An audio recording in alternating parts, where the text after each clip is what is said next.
Welcome to this edition of Cup Chat with Birding with Texas A&M AgriLife Extension Service. We're excited today to wish everyone a happy Halloween and kind of discuss a spooky topic as we talk about the Chupacabra bird. Enjoy! Good morning, everyone, and welcome to Cup Chat with Birding with Texas A&M AgriLife Extension Service. And we're excited to welcome our original OG birding guide, Bryan Calk, with us today. And I like to use the word OG because I still have the envisionment that Maureen may not know what that means, but she says she does. It's just so funny because I do, but if that's what works, then we'll just go with it. That's what makes it funny in my brain. So good morning, everyone, and welcome. And it is almost Halloween, so we hope that y'all are ready for trick-or-treaters and everyone coming by your door. But today we thought we'd kind of do a Halloween themed cup chat and talk about chupacabras or chupacabras. Hey, I just realized we're in speaker view. You want us to be in gallery, Em? Oh, yes, we do. Okay, here's everybody. Everybody's now here to talk about chupacabras. And we are going to be talking about flying chupacabras because that's not typically what you think of when you think about El Chupacabra. But there's an entire order of birds called Capra multiformes. So when we're thinking about that classification, like that means there's a lot of species all within this order. Wait. Before we go forward, I really do think we need to move classification forward. Review. No, we don't need to do a classification review. But before we move forward in our scientific explanation of the morning, I think we should all tell what we really think a chupacabra looks like. Oh, that's true. I mean, I never thought of a chupacabra being a bird. That's a good point. And I do also think of we know that not all of our viewers are in Texas, and this is very much kind of a Texas thing. Like, I think most Texans know what the chupacabra is, but I don't think outside of that people necessarily know. Wait. What's a chupacabra look like? Wait, chupacabras aren't real. I know. Okay. I'm just making sure. You looked at me like. First point of cup chat, chupacabras aren't real, but I'm saying like most people don't know of that story if you're outside of Texas. I don't even know what the story is. All I know is it is a creature. And I never thought of the chupacabra being a bird. No, me neither. I picture the chupacabra being like half coyote, half fox, with a smidge of raccoon in there, and being this almost a cute, scary, mammal-esque looking creature that's about the fox raccoon size. That's my vision. That's fair. That sounds about right to me. I don't know, Brian, what's your view of a chupacabra? I think so. And you're the one of us who's lived in the valley, so you're like the heart of like chupacabra lore. I guess. Yeah, I think of it as being like sort of coyote-ish, but maybe like also sits on its back legs weirdly. And kind of like mangy. And I have heard of descriptions where they do have wings, and that's how they get around to different places. So see, yeah, I'm a firm believer that they walk on four legs. Mm-hmm. Well, they can do that too, but also wings. It's nice to have both options. Gotcha. But definitely not a bird, which is then what we're going to talk about today. Okay. Now you can go into your scientific order. Okay. Make your heart happy. Go forth and prosper. So there's a whole order of birds called Capra multiformes, which is Latin for goat sucker. And this is one of my favorite orders of birds, and definitely Brian's favorite order of birds. So Brian, what are we talking about when we talk about Capra multiformes, and how did they get this name? Sure. Wait, and can we first dispel the myth that they actually are not goat suckers, or are they goat suckers? Well, we can talk about that too. I'll talk a little bit about that, I guess. I'm ready. So the order, Capra multiformes, the word translates into capra, which means goat, and mulja, whatever part of that suffix means, I guess, sucker. Yeah. And so the myth is that these birds would go around and suckle at the teats of goats and drain them of their milk. That's or better than what I was thinking. Yeah, depending on the legend or whatever. So that's kind of the myth led to their name. And what we're talking about in this order, in the US anyway, are about 10 species of birds that we more commonly know as nighthawks and nightjars. In the US, we have 3 species of nighthawks and around 7 species that are considered nightjars. In Texas, gosh, I'm not sure exactly how many species have been recorded there. But yeah, these are my favorite birds. They're mostly nocturnal or crepuscular, meaning they're active at dawn and dusk. They're insectivores. I think there was a common nighthawk that was dissected and found to eat over 500 mosquitoes in one night, which is pretty great. You know, we love birds them. that eat mosquitoes are my favorite. But yeah, these are my favorite birds. Actually, there's a parake right there, which is my favorite bird. So yeah, that's pretty much what we're talking about here.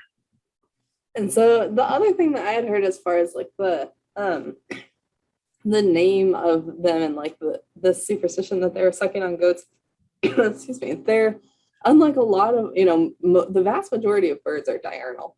And nighthawks are going to be out foraging at night. And so there's kind of this, that I think makes them a little bit more mysterious, but they also have this really wide gape. So their mouths open really, really wide to where it just looks kind of weird. And I think, when we think about what kinds of adaptations that animals have for different kinds of feeding, it looks like they could, suckle from a goat.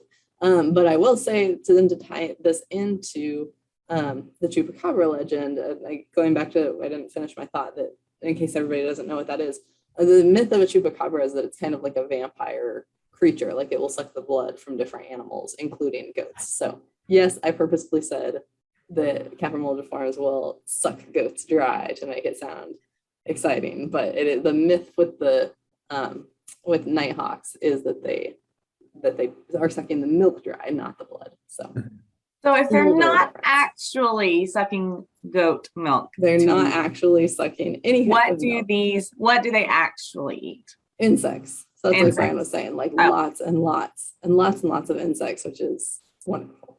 So now, where can we find one of these goats sucking milk birds? Where can we find them not sucking on milk in Texas? Yeah. Where would we find them not doing that? So no matter where you are in Texas, you are within range at some point in the year of one of these birds. The most widespread being common nighthawk. But other common species that we see in the state are lesser nighthawk, Chuck-Will's widow, Mexican whippoorwill, common poorwill. In the eastern half of the state, in migration, mostly we get eastern whippoorwill. And of course, common parake in South Texas in the brush country. Those are the main ones we get. There's actually, I think, as far as I know, probably one of the single nights with the most diversity of nightjars was actually recorded in Valverde County in migration, where they had in one night common poorwill, common parake, lesser nighthawk, common nighthawk, Chuck-Will's widow, and a migrating Mexican whippoorwill, all in one place, which is pretty incredible. Wow. That is, and that'd be super fun to have a parake up that close by too. So the first time I got to encounter a parake, I heard it. I didn't get to see it, which is pretty common for for lots of birds, right? But I was actually in a hotel in Hebronville, but I was like on the outskirts of town, and so I was close enough to the brush country, and it was October, and I had my windows closed, but I was like, hey, hear something. And so then I opened it and I could hear it, and that was pretty cool because it was, just right nearby. And then since then, I've gotten to see them. So seeing them brings us to the point of what's with the spooky eyes, Bryan? If anybody saw our Instagram post, it's got like a glowing red eye. Did I make that up, or do they have spooky eyes? They kind of do. And one way that you can see these eyes especially well is just driving these back roads at night or ranch roads or whatever. Because one thing that they love to do is just sit in the middle of the road where it's a little bit more open, and they have those big eyes that are very reflective, that allow them to see really well at night. Because if you can imagine trying to catch a flying insect at dusk or at night, you have to have some pretty insanely good vision to be able to do that. And putting themselves in a little bit more of an open area, like a road like that, or just any sort of open space, allows them to be able to see that prey more easily also. So yeah, they definitely do have those glowing eyes. And if we're trying to find them at night, that's a great method to do so, is just shine a flashlight or drive the road with your headlights, and you just pick up on that eye shine. Makes them really easy to find.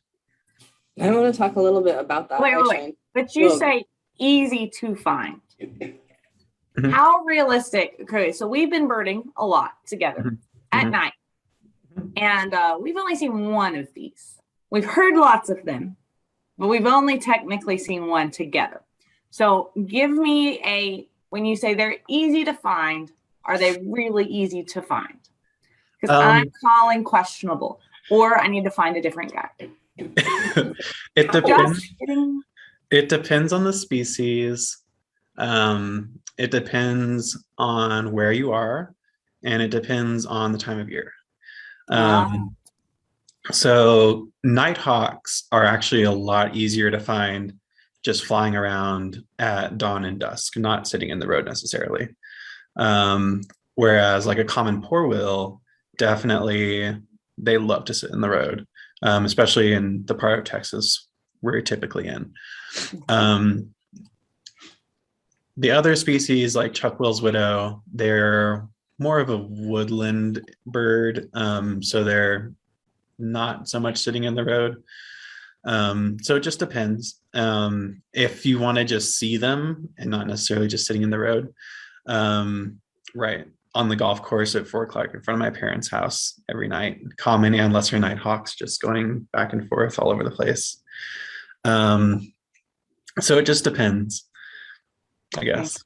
Okay, so now we have a lot of things that I want to talk about, and one of those is going to be like the flight behavior, but we also have to talk about large groups of these. But first we have to don't go there yet, because I want to talk a little bit about that, what makes their eyes glow, because that's kind of fun. And this is something that we talk about with our Buckskin Brigade's kids, is that eye shine is the same reflective structure that you're going to see if a deer, if you shine a light on a deer and their eyes reflect, or your dogs go running out in the yard and you shine a flashlight, their eyes will reflect.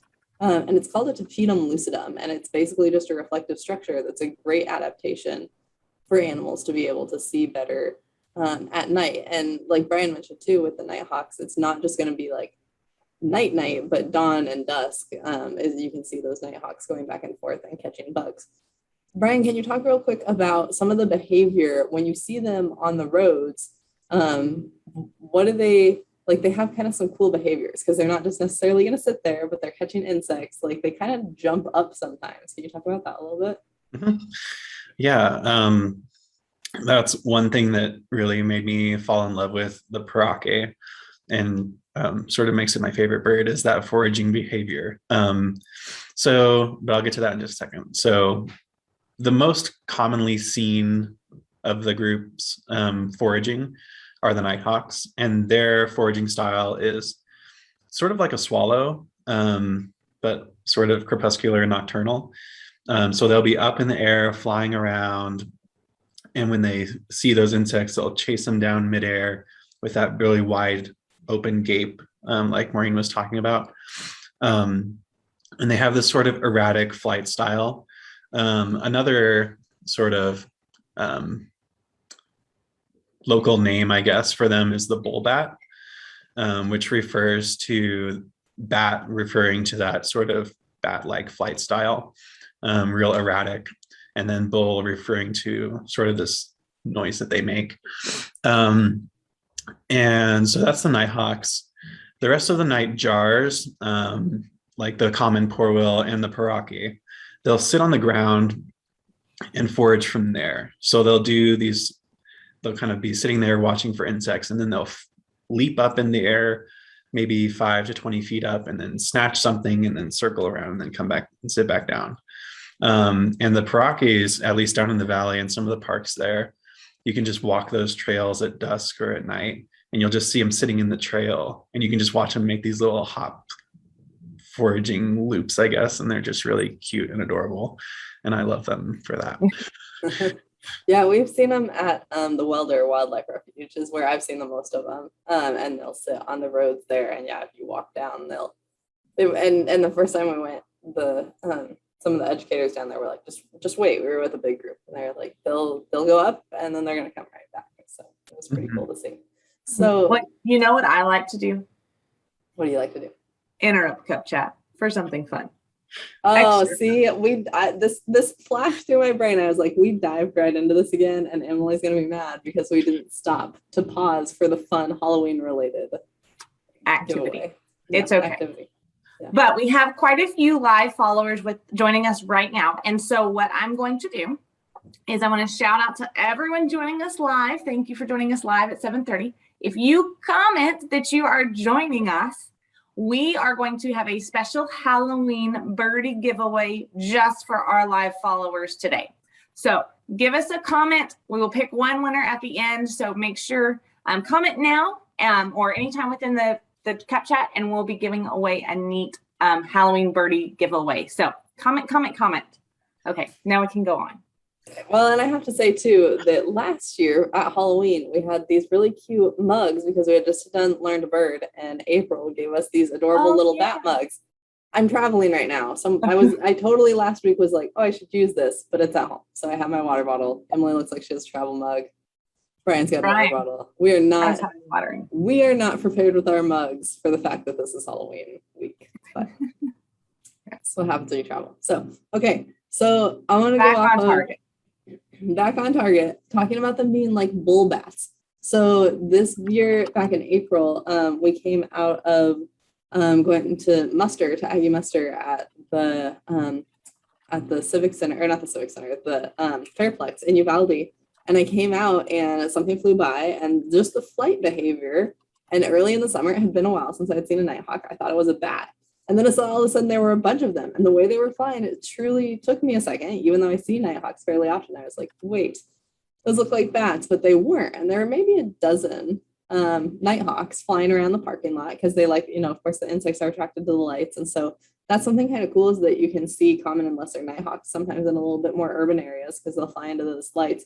And so I texted Brian and I was like, I just saw so many nighthawks. And then you told me about the most you've ever seen. So tell us about the most nighthawks you've ever seen, because it totally beats out my dozen. Oh, you're muted. You're muted. Thank you. Sorry. As it gets into late summer and they're done with breeding, the nighthawks will sort of congregate into these larger migratory groups. And so the most that I've ever personally seen was a couple hundred, all sort of together just right in front of my parents' house at Fort Clark, mixed common and lesser nighthawks. That was probably around late August, September or so. But in places like Hawk Ridge in Minnesota, they have a really impressive common nighthawk migration there, where they get thousands of them in a day, which would just be incredible to see. I know it's kind of hard to predict the days when they get those numbers, but that's sort of a bucket list experience for me, is to be able to see big congregations like that. But typically outside of migration, like Maureen was saying, if you find a place with like street lights, I know the Border Patrol checkpoint between Brackettville and Uvalde particularly has a lot of high power lights that attract a lot of nighthawks every night, which is really cool. Just because those insects are coming into those lights, and that's like a free buffet for these guys. So at those, and in midsummer, when they're not migrating, you can probably see a couple dozen around the lights at a time like that. Yeah. Wow, that's pretty. Well, that's funny because I think you maybe missed our cup chat where we talked about once in a lifetime birding bucket list experiences. So we're glad to know yours. Now, shamelessly, did you have any wonderful experiences at any birding with extension programs with any of these birds? Oh, going off the experience thing, not the, okay, go. With any of these birds? With any of nighthawks? Did we have a nighthawk thing that I'm forgetting about? Did I miss it? Yeah. I mean, well, I can think of one. Anyway, I don't know if this is the one that you're thinking of.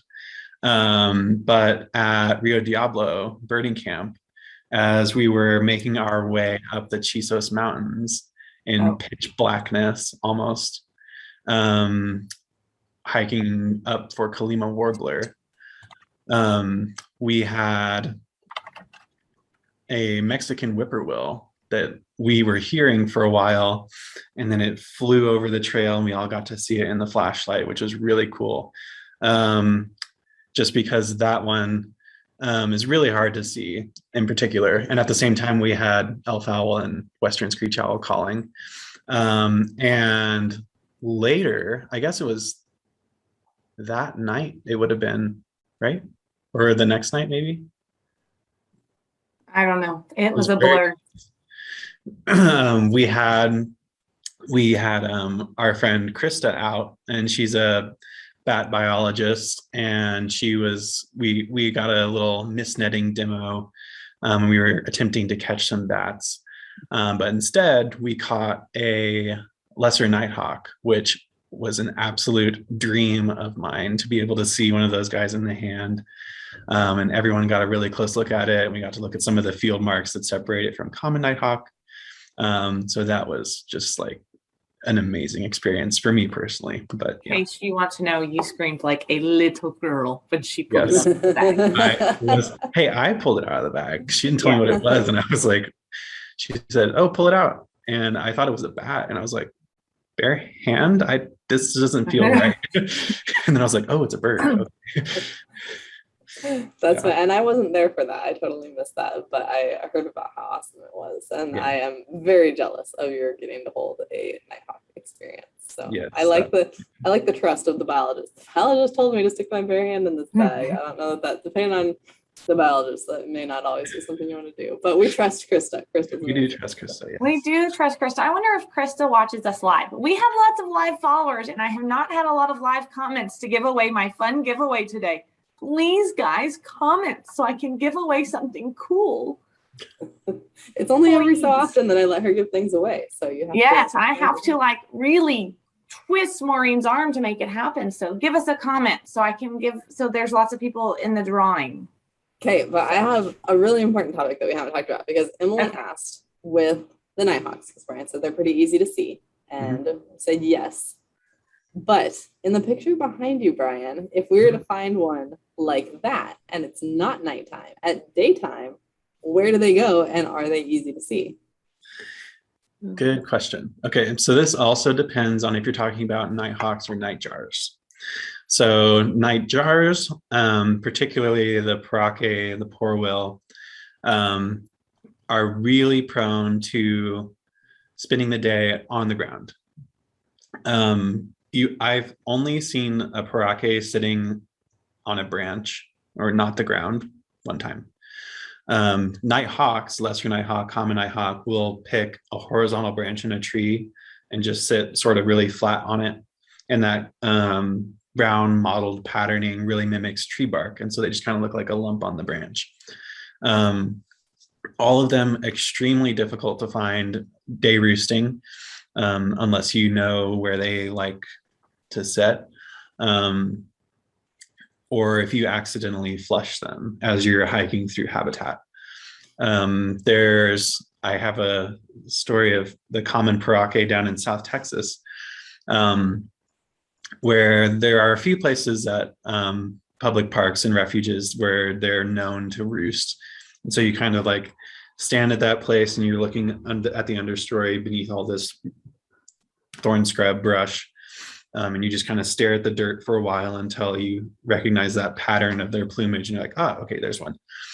And I was guiding down there, and I had a big group of people, and you don't want to rush everyone up at once, and then the bird flushes off, and you don't want to disturb the birds, especially when they're day roosting. So I kind of had everyone coming by one, and I was just standing there with the bird.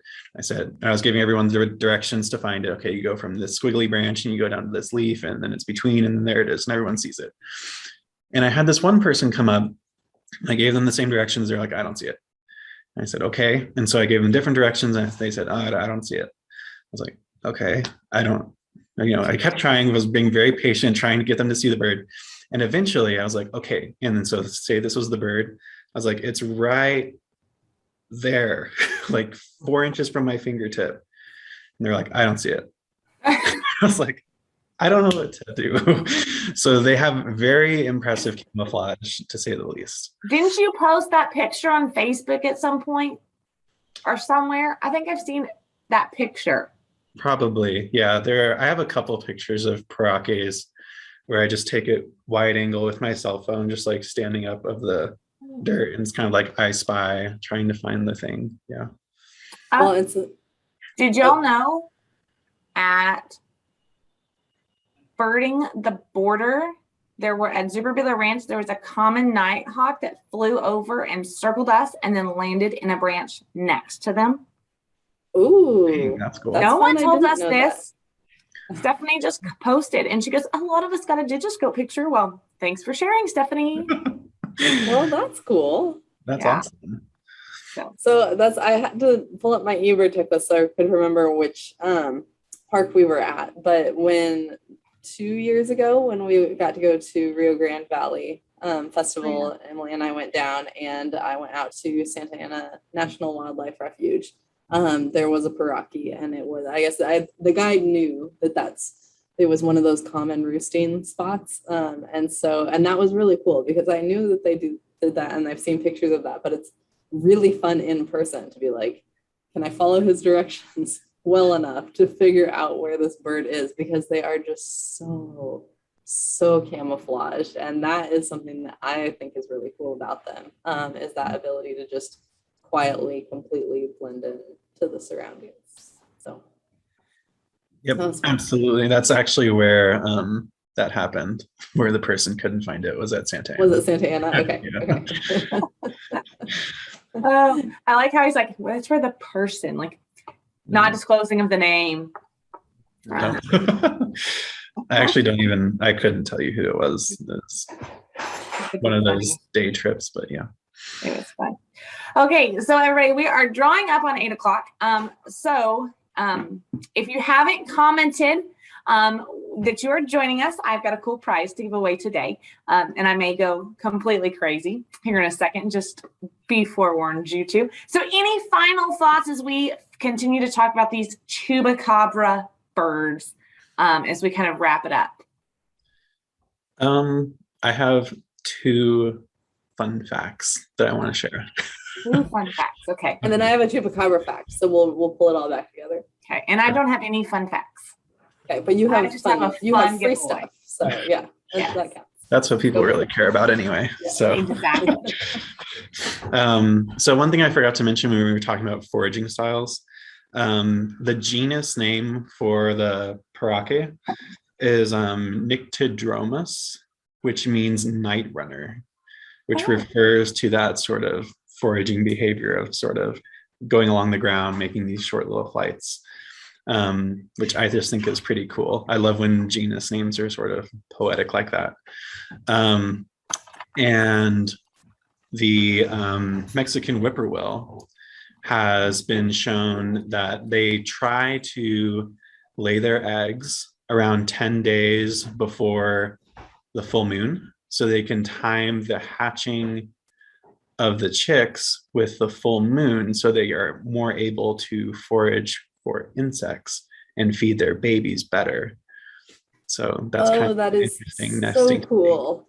Yeah. That's way cool. Official, or is that just thought? That's been observed. Mm-hmm. Okay.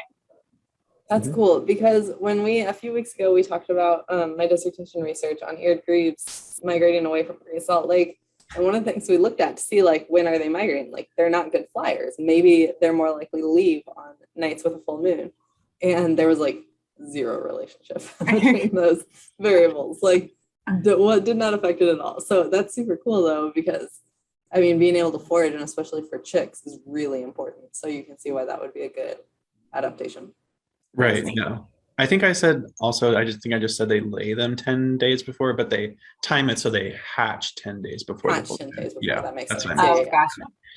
Okay. Yeah. That's cool. Cool fun facts. Good job. Ooh, we've got a question before you get to go from Beth. Hi, Beth. How are you? We miss you. Are whips night jars or night hawks? Night jars. Night jar. Mhm. Okay. All right. Now your fun fact, Maureen. So it's less of a fun fact and more of like a resource because, you know, extension specialist, but it is kind of a fun fact. Part of what we think is the legend behind the Chupacabra and being this like really nasty, Bryan said, mangy looking coyote, is that animals get mange and it makes them look really funky. And so we're tying this together. Remember when Dr. Bowl was on and he had those silhouettes of the hawks versus like what is actually the body of the bird versus the feathers? They look totally different. It's like if you think about, you know, buying a whole chicken from the store versus the chicken that you see running around, like there's a very different, you know, layout. And the same thing happens if an animal has mange. So if you see a coyote without fur or a raccoon without fur, they are the strangest things. And every now and then something will, you know, appear and people are like, what is this animal? And it's just a coyote with mange, or if it's got opposable thumbs, it's a raccoon with mange. But there's an entire extension. It does. They look super creepy when a raccoon with mange looks super creepy. I don't know why I thought that was funny. There's opposable thumbs with mange. Yeah, then it's a raccoon. But we have a whole extension publication on mange that was done by Dr. Tomacek, and also one that ties that into the legend of El Chupacabra. So if you need more Chupacabra related reading for your Halloween, check out the AgriLife bookstore and you can search Chupacabra. And we have You're going to post that publication in the comments, right? Yep. I knew that's what you were doing. Yep. Okay. So I have a fun fact for everyone, and I've gone completely rogue. Maureen, hold your ears and don't have a coronary. So thank you for everyone who has joined us live today and commented. And the fun fact is I've gone completely rogue today, and everyone's going to win. That is completely rogue. Holy moly. So everyone, I will be messaging you to send me your mailing address, and everyone will get a very fun Halloween treat. Look at Maureen. Right. She's speechless. I am speechless. I am speechless because of your generosity. So no, that sounds fun. Happy Halloween, everybody. It is a fun. It is. And I didn't have a fun Halloween mug, but I wore my pumpkin shirt today. So that way I was in the spirit. And maybe that's what it was. Maybe I haven't done anything Halloween-y. I didn't decorate the house. And so maybe this is my way to be Halloween-y this year. Sounds good. So y'all message me. If you will private message me a mailing address, I've got all your names written down, and we will get y'all your Halloween treat. All right. Well, this has been a fun Halloween. We talked about scary animals. Do you want a Halloween treat too? I send you one. You get a Halloween treat, and you get a Halloween treat. I feel like Ellen today. Is that Ellen who does that? No, that's Oprah. Oprah. Yeah. Just for all. Maureen, do you want a Halloween treat? Sure. I would love a Halloween treat. You can bring it to me in person when you see me next week, though. I will see you next week. Yes. I will. Yes. All right. Well, everyone, we hope you have a wonderful Wednesday. We hope that your Halloween is filled with night jars and night hawks and not chupacabras. But we hope that you have a wonderful Halloween birding weekend. And we will see y'all next week for a cup chat. Let me see who we've got coming. Oh, is Ducks next week? Oh. Is it the 3rd? Yes. Oh, do you want to talk about what we're doing next week? Well, for one, you and I will be hanging out together in College Station, so that will be fun. And we will have a major birding with extension announcement next week too. Yes. And everyone tune in. Tom and Patsy Inglet from Bear Audubon Society in San Antonio are going to talk about duck identification. And this is the perfect time of year to work on that because our ducks are migrating back through. And so you're probably seeing lots of them on ponds. And they're going to talk about quick, easy ways to identify ducks. Where's the white? Where's the white? All right. Well, everyone have a great Wednesday. We are so glad that y'all joined us. Bryan, it's been great to talk to you. We've missed our Bryan fix this spring. And so glad you could join us. And happy Halloween, everybody. Happy Halloween. Happy Halloween. Bye, guys.